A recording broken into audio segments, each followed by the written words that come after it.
¿Cómo explicar lo inexplicable?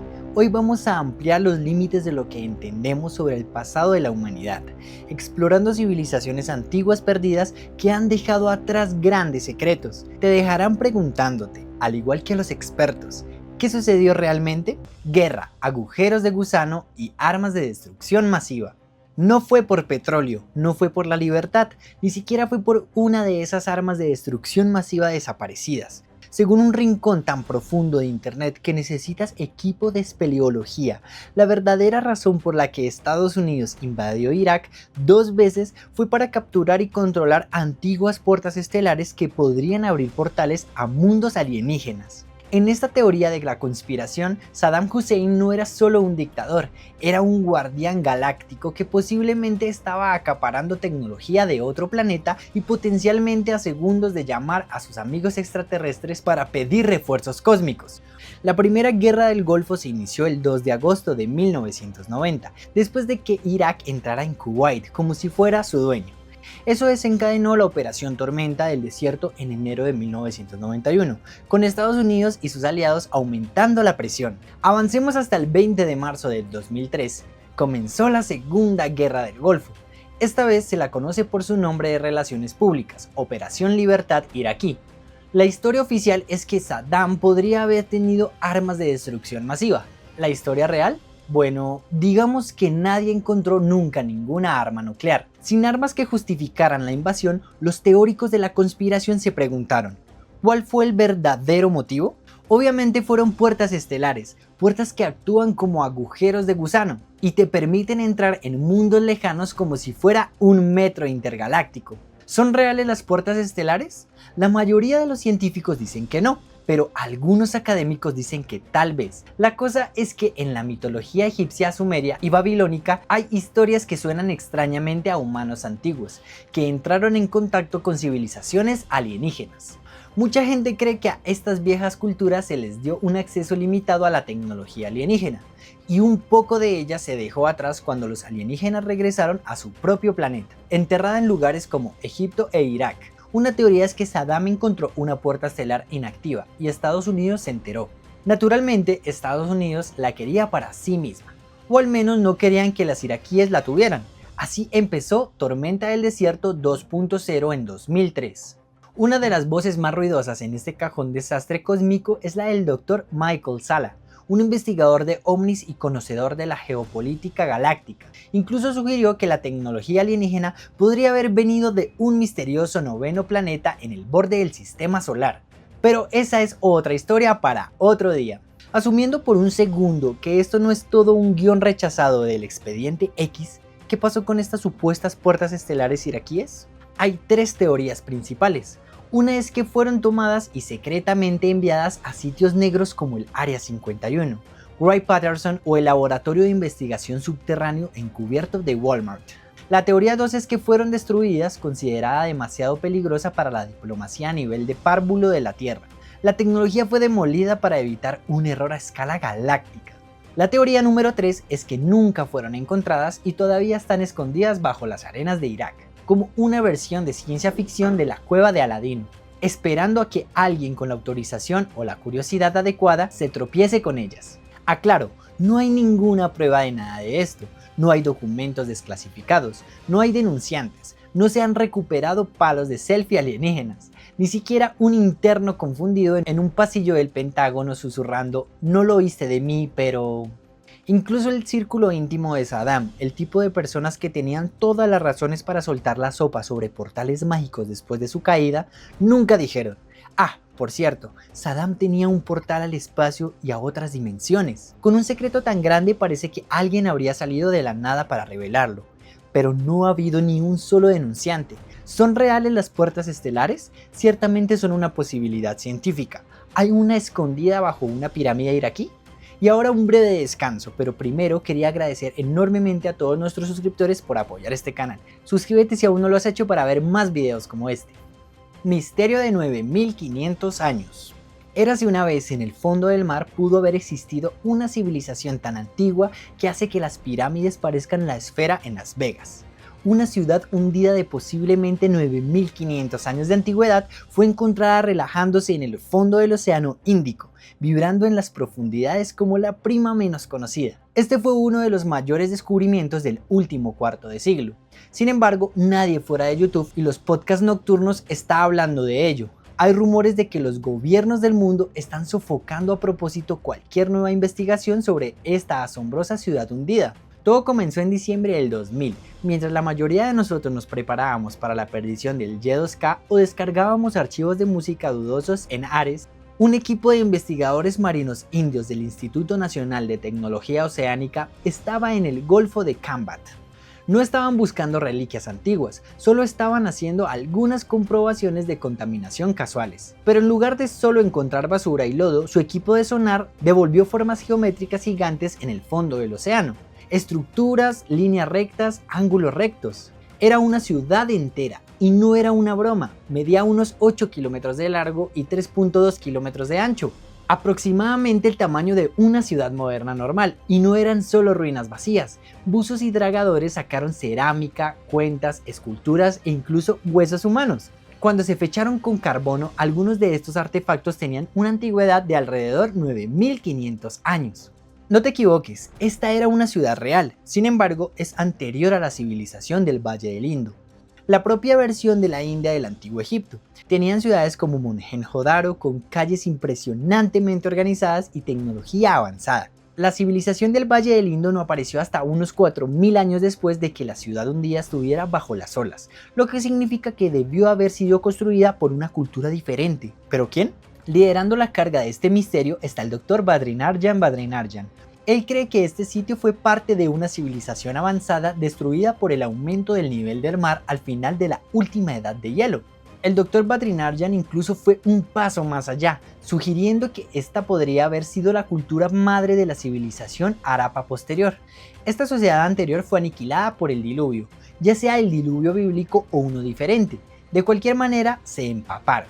Luego, miles de años después, cuando los humanos se recuperaron un poco, comenzó la civilización Harappa, también llamada civilización del Valle del Indo. Lo sé, es súper molesto que tengan dos nombres intercambiables. Desafortunadamente se cree que esta ciudad hundida podría ser una prueba real de un mundo antes del diluvio, y por esa razón parece que todo el progreso científico se hubiera detenido. Desde su descubrimiento hace 25 años, el sitio ha sido completamente descuidado. ¿Por qué crees que es así? Los misteriosos petroglifos de Canadá. Debajo de los bosques de Ontario yace una losa masiva de piedra que ha desconcertado, inspirado y enfurecido a los arqueólogos durante décadas.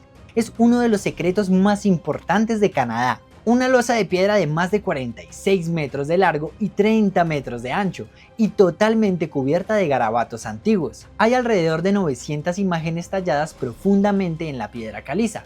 Los lugareños la llaman Kinomajiwapkong. Eso se traduce como las rocas que enseñan. El resto de nosotros los conocemos por su nombre común, los petroglifos de Peterborough. Los grabados en sí mismos son una mezcla de lo familiar y lo francamente extraño. Alrededor de 300 glifos son identificables como humanos, animales, chamanes, haciendo sus rituales espeluznantes. Botes, formas geométricas y símbolos que podrían ser mapas, mensajes o antiguos emojis.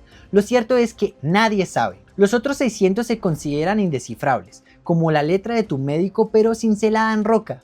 Generaciones de investigadores han intentado decodificarlos. Hasta ahora todos han fallado. La teoría estándar dice que el pueblo algonquino los talló en algún momento entre el año 900 y el 1400, pero fechar arte rupestre es como tratar de adivinar la edad de alguien a partir de sus fotos de bebé.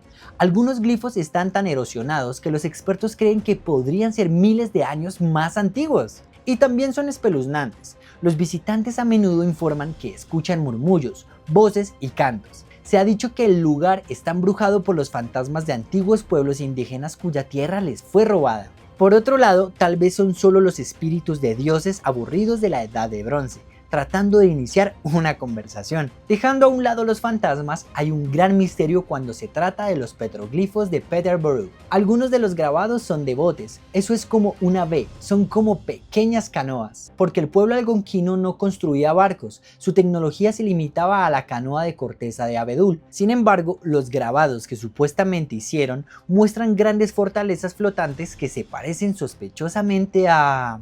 De acuerdo, los barcos se parecen a barcazas solares que se encuentran en el antiguo Egipto. Ya sabes, las talladas en las paredes de los templos y enterradas junto a los faraones, como las del Templo de la Victoria construido para Ramsés III, alrededor del año 1100 a.C. Otras se asemejan a barcos etruscos del siglo IX a.C. Y para hacer las cosas más confusas, los petroglifos escandinavos antiguos a miles de kilómetros de distancia muestran barcos estilizados de manera similar. O bien hubo un programa de intercambio marítimo del siguiente nivel hace 3000 años, o la historia olvidó mencionar la línea de cruceros más extraña del mundo. Es seguro decir que el algonquino no construyó los barcos que dibujó. Entonces, ¿quién lo hizo? ¿Fue Egipto una civilización marítima global que pasó a saludar? El gato gigante en la arena. Un tranquilo día de octubre del 2020, mientras el mundo se desplazaba por los bloqueos y las recetas de pan de plátano, el Ministerio de Cultura de Perú soltó una bomba en forma de felino. Descubrieron un enorme gato grabado en una ladera cerca de Nazca, y me refiero a enorme.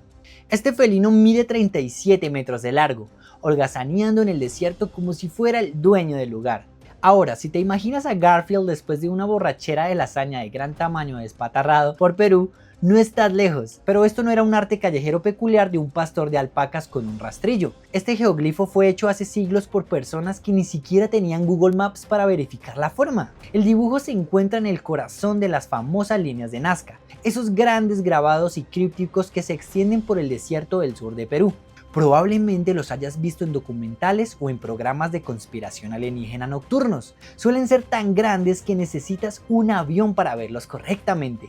Las líneas de Nazca en sí mismas son uno de los mayores misterios de Perú.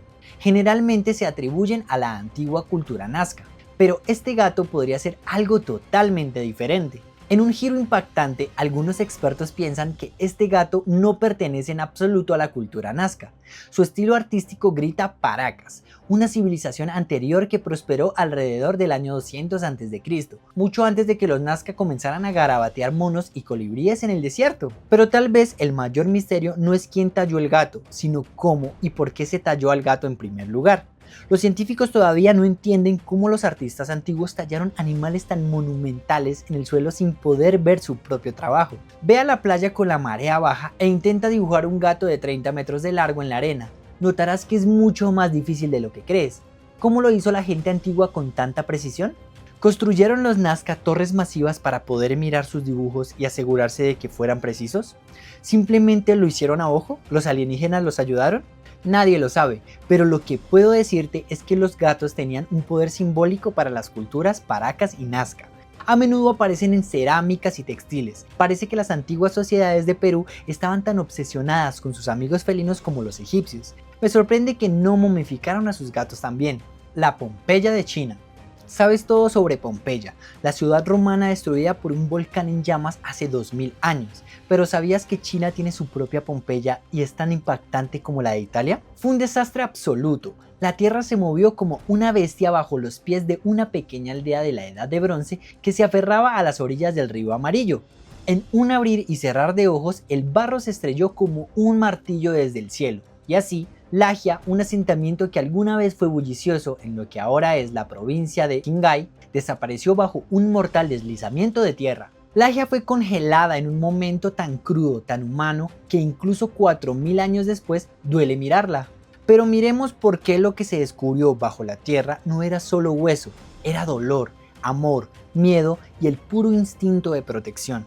Los momentos finales de la gente de Lagia se han conservado con una precisión inquietante. Era el año 2000 a.C., más o menos una generación. La gente de la cultura quigia, los primeros colonos de la Edad de Bronce conocidos por su cerámica pintada, vivían en casas, cueva y viviendas excavadas en la tierra. No era glamoroso, pero era un hogar, hasta que la tierra se agrietó y lo enterró todo. Muchos siglos e imperios después, a principios de la década del 2000, los arqueólogos desenterraron una escena tan visceral que podría detener tu respiración. Dentro de una casa derrumbada encontraron los restos esqueléticos de una mujer acunando a un niño, con los brazos envueltos a su alrededor como si su cuerpo pudiera detener la caída de la montaña. Su cráneo estaba inclinado hacia arriba, tal vez en una última mirada esperanzada, tal vez en una súplica silenciosa. Cerca, dos niños se aferraban a otro adulto. mientras que arriba otra mujer protegía a un niño en una pose similar. Exhibidos desde el año 2015 en el Museo de Ruinas de Lagia, estos inquietantes restos no solo tocan la fibra sensible, sino que la agarran y la retuercen. Según el China People's Daily, los visitantes a menudo lloran y no es de extrañar. Estos huesos son también ecos de un abrazo aterrorizado, un adiós desesperado de una madre. De acuerdo, ya terminé con el drama por un minuto. Centrémonos en lo que sucedió ese día. Los científicos piensan que la madre naturaleza actuó con toda su furia divina. Un poderoso terremoto desencadenó un gran deslizamiento de lodo, arrasando Lagia y aplastando todo a su paso. ¿Viste ese pueblo suizo hace un par de meses que fue completamente engullido por una montaña? Fue lo más loco que pasó en mayo. Si viste las imágenes impresionantes de la ciudad siendo enterrada, tienes una idea bastante buena de lo que le sucedió a Lagia. La gran diferencia fue que la gente antigua de China no recibió una advertencia de evacuación, fueron enterrados con sus casas, y al igual que los ciudadanos de Pompeya sepultados en ceniza volcánica, los aldeanos de Lagia se conservaron en el momento de sus muertes, pero a diferencia de Pompeya, todas las impresiones de los tejidos blandos permanecen bajo el manto de lava enfriado. Las víctimas de Lagia fueron desnudadas y reducidas a esqueletos. Puede que te preguntes quiénes eran estas personas, así que déjame intentar darles un poco más de cara. La cultura quigia prosperó a lo largo del curso superior del río Amarillo entre el año 2200 y 1600 a.C., lo que lo convierte en alguno de los primeros innovadores de la Edad de Bronce en China. Estas personas estaban fundiendo bronce mientras sentaban las bases para toda la explosión cultural china que vendría. Los científicos todavía tienen trabajo que hacer en Lagia si quieren desenterrar los misterios más profundos de esta civilización perdida. Y a medida que esos misterios se dan a conocer, me aseguraré de informarte. Saqueadores del montón de basura perdido. Oculta en el polvo quemado por el sol del norte de Irak, los arqueólogos descubrieron algo que haría que Indiana Jones se atragantara con su sombrero. No encontraron las legendarias puertas estelares que mencioné al principio del video. Lo que encontraron fue un alijo de tabletas antiguas, ruinas monumentales y un tablero de juego de hace 4000 años. Los antiguos mesopotámicos tenían su propia versión de noche de juegos en familia. ¿Quién lo hubiera pensado? Liderando esta aventura de excavación está Tiffany Early Spadoni, una profesora de la Universidad de Florida Central con un talento para desenterrar ciudades olvidadas. El sitio es Kur-Kaburstan, un nombre que suena como un nivel de jefe secreto en un juego de rol, pero en realidad es un gran premio arqueológico cerca de Erbil. Piensa en palacios de ladrillos de barro y fontanería antigua. Este lugar es tan antiguo que sus ruinas fueron enterradas antes de que el alfabeto saliera a la venta. Uno de los hallazgos más sustanciales ha sido una tableta de arcilla desenterrada de un pasillo lleno de escombros en el palacio de la ciudad baja. Esta tableta todavía se está descifrando, pero los primeros susurros sugieren que podría contar una historia de guerra, agitación y un día infernal. Podría detallar la caída de esta antigua ciudad. ¿Qué es siquiera esta ciudad? ¿Quién la construyó? ¿Cómo se llama? ¿Por qué está en ruinas? No entres en pánico, pero los arqueólogos sospechan que esta podría ser la legendaria ciudad de Cabra, como se menciona en los textos babilónicos antiguos como la estela de Dadusha. Los investigadores han sospechado durante mucho tiempo que Cabra era real, pero nadie podía decir exactamente dónde estaba. Ahora pueden haberla encontrado, pero no es exactamente como si hubiera un cartel de bienvenido a Cabra, enterrado en la arena. Los arqueólogos tienen que cavar y tratar de armar las piezas para identificar el lugar. Y hasta ahora han buscado principalmente un distrito residencial en el lado noroeste de la ciudad. Han encontrado casas con tuberías de desagüe, patios, cerámica decorada y huesos de animales de carnes domésticas y caza salvaje. La gente de esta ciudad estaba festejando como la realeza y decorando sus platos como si tuvieran cuentas de Pinterest. Olvídate de reyes y sacerdotes. Esta evidencia sugiere una posibilidad real de mesopotámicos de clase media que vivían la vida antes de que el término siquiera existiera. Esta era una clase media próspera y consumista del año 1800 a.C. Según Early Spadoni, esta excavación podría finalmente mostrarnos una porción de la vida cotidiana que los historiadores tienden a pasar por alto. Olvídate de reyes y palacios y rituales épicos. Averigüemos más sobre los mesopotámicos cotidianos. ¿Hacían brunch? ¿Dónde compraban sus sandalias? ¿Qué hacían los fines de semana? ¿Había gimnasios públicos? ¿Bibliotecas? El descubrimiento de un tablero de juego sugiere que la gente se reunía y disfrutaba de juegos de mesa en su tiempo libre. Eso se relaciona totalmente con nosotros, las ciudades licias de los muertos. ¿Qué tal te parecería ser enterrado en una cueva en un acantilado bajo el sol abrasador? Fue lo suficientemente bueno para los licios. No solo enterraban a sus muertos, los licios los elevaban.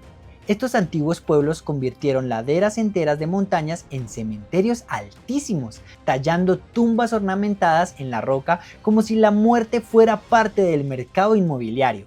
Estas necrópolis en acantilados se elevan sobre las ciudades turcas mirando a los vivos con la mirada crítica de la tía abuela que todavía no aprueba tus elecciones de vida. Y están en todas partes, sobre playas, detrás de cafeterías, encajadas en rotondas. Los licios honraban a sus muertos haciéndolos partes del paisaje urbano. ¿Pensabas que Roma tenía historia en cada esquina? La ciudad de Fetille tiene un sarcófago en medio de una rotonda.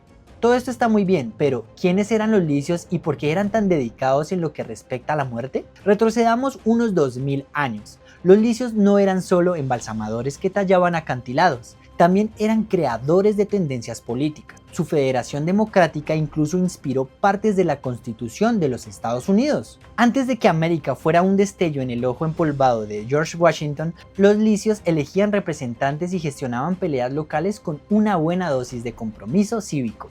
Pero mientras su sistema político se perdió en el tiempo, su otra gran obsesión, la muerte, se quedó en la piedra. Las tumbas, algunas que datan del siglo V a.C., son a menudo los únicos restos que sobreviven de las ciudades licias. Sus casas, palacios y otras estructuras comunitarias han sido completamente aniquiladas, perdidas en la historia para siempre. Sin embargo, sus numerosas tumbas se pueden encontrar rodeadas de arbustos, ocupadas por cabras y ocasionalmente fotografiadas por turistas quemados por el sol que intentan tomarse la selfie perfecta al atardecer. El propósito de estos entierros en elevaciones altas es un tema importante de debate. Es el mayor misterio sin resolver que rodea a la civilización licia, una de las civilizaciones clase B del mundo antiguo. La arqueóloga doctora Catherine Raycott de la Universidad de Durham ha estudiado la ciudad de piedra de los muertos durante años, y ni siquiera ella está segura de por qué se construyeron tan alto. Tal vez fue para que los muertos pudieran estar más cerca del cielo, o tal vez fue para que estuvieran más lejos del inframundo.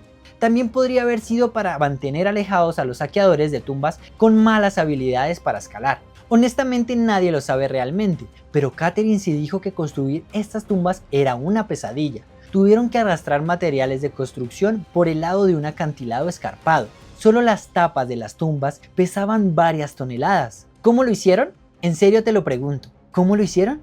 Si crees que lo sabes, dímelo en los comentarios. Asesinato en la Edad de Hielo. ¿Qué tan violentos eran nuestros ancestros de la Edad de Piedra? Para averiguarlo voy a ambientar la escena para ti. Imagina que estás hace 17.000 años en los Alpes del sur de lo que ahora es Italia. La nieve se está derritiendo, los íbices retosan y los humanos están comenzando a regresar a la tierra recientemente descongelada como una cena prehistórica de microondas. La vida es dura pero manejable. Tienes tus herramientas de piedra, tu campamento estacional y una buena oportunidad de no ser devorado por algo con colmillos. Y luego de repente, sin previo aviso, te disparan en el muslo con un proyectil. Este no es el último drama criminal de Netflix ambientado en una aldea prehistórica nevada. Es un caso de asesinato de la Edad de Piedra de la vida real. Y la víctima es un joven cuyos huesos fueron descubiertos en un refugio de roca llamado Riparo Tagliente, ubicado en las montañas Lesini de Italia. Nuestra víctima ha estado relajándose literal y figuradamente en una tumba poco profunda durante más de 17 milenios, pero gracias a una ciencia a nivel de CSI y algunas muescas muy sospechosas en su fémur, los arqueólogos ahora creen que saben lo que pasó.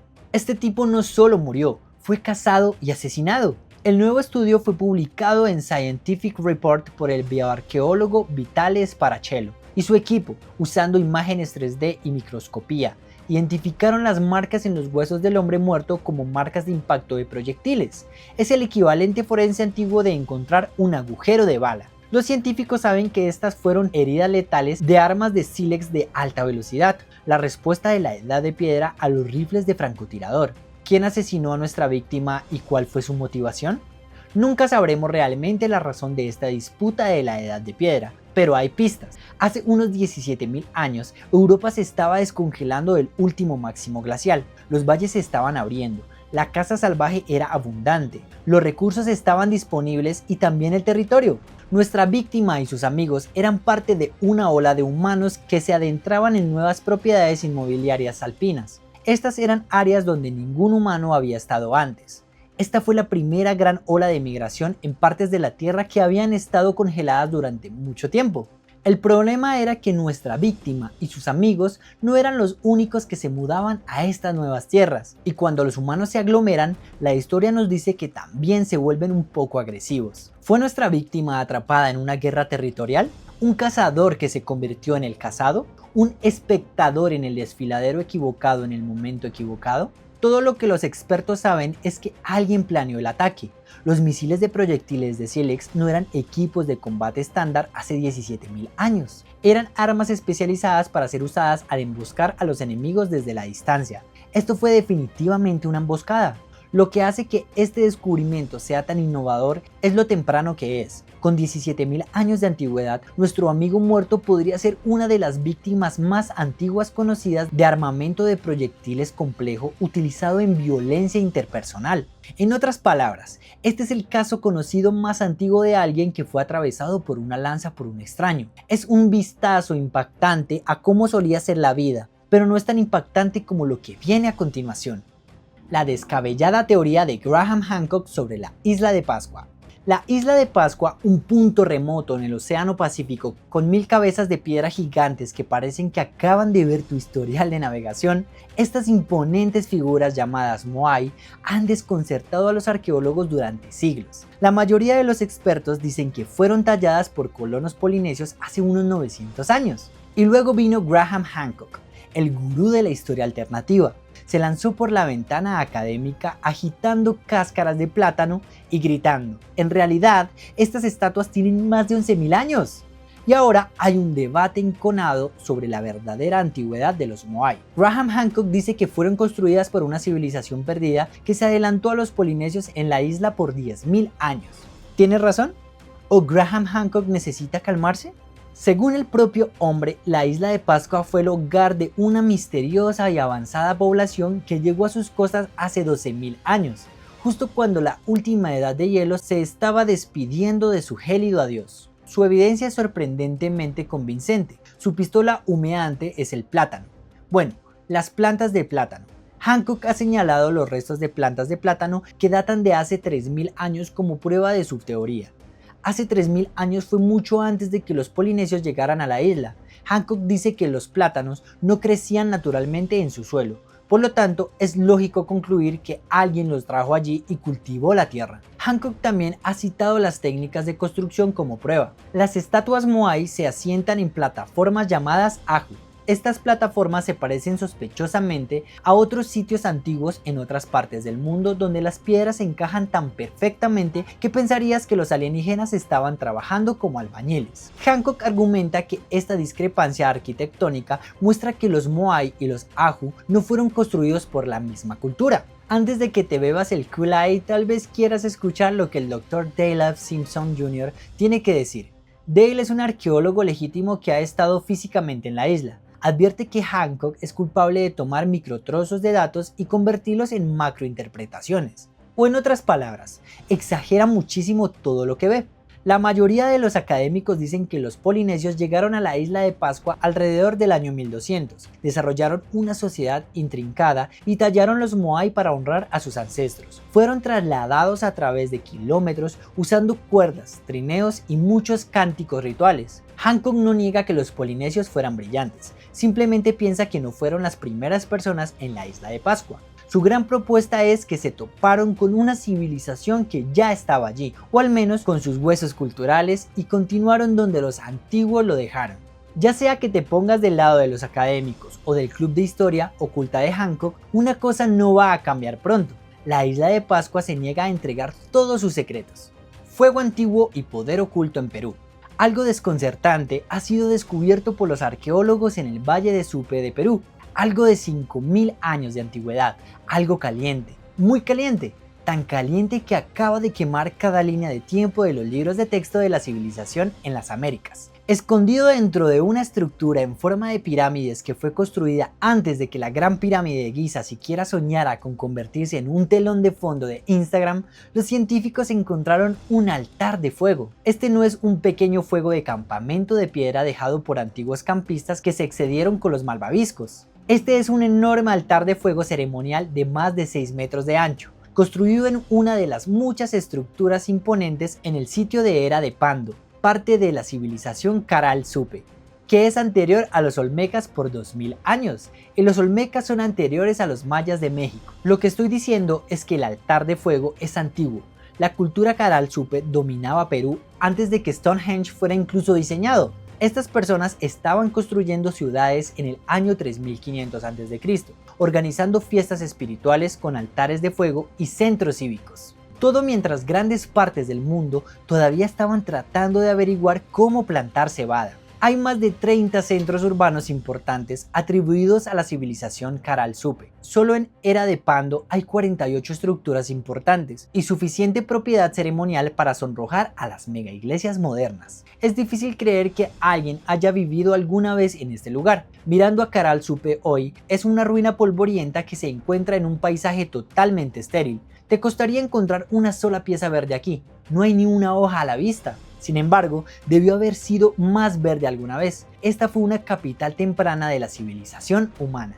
Para acceder al altar recién encontrado, los sacerdotes de élite descendieron a una sala ceremonial hundida a través de una dramática escalera. El altar se encontraba dentro de un patio rectangular perfectamente simétrico, que formaba parte de un complejo ceremonial más amplio. No cualquiera podía visitar este altar. No era para pastores de llamas al azar, este era el acceso exclusivo. Cuentas, cristales de cuarzo, huesos de pescado, conchas de moluscos y ofrendas agrícolas se encontraron en el pozo, lo que sugiere que el altar se usaba para ceremonias de élite, en las que la nobleza hacía ofrendas a los dioses. Los arqueólogos creen que estos rituales de fuego eran tan espirituales como políticos. Pueden haber sido una forma para que las élites cimentaran su autoridad encendiendo llamas sagradas y murmurando cánticos sagrados, mientras todos los demás se paraban a una distancia prudente preguntándose qué significaba todo. El fuego no era solo simbólico, era el vínculo entre la tierra y el cosmos, entre los gobernados y sus gobernantes, entre lo que se veía y lo que se ardía sin ser visto. ¿Crees que los políticos modernos deberían volver a las viejas costumbres, bailando alrededor de los fuegos y ofreciendo baratijas a los dioses? ¿De qué civilización del video de hoy estarías dispuesto a regresar en el tiempo y ser parte de ella? Y tienes que elegir una. Déjame saberlo en los comentarios y gracias por mirar. Asegúrate de suscribirte si aún no lo has hecho para ver más videos como este y te veré pronto.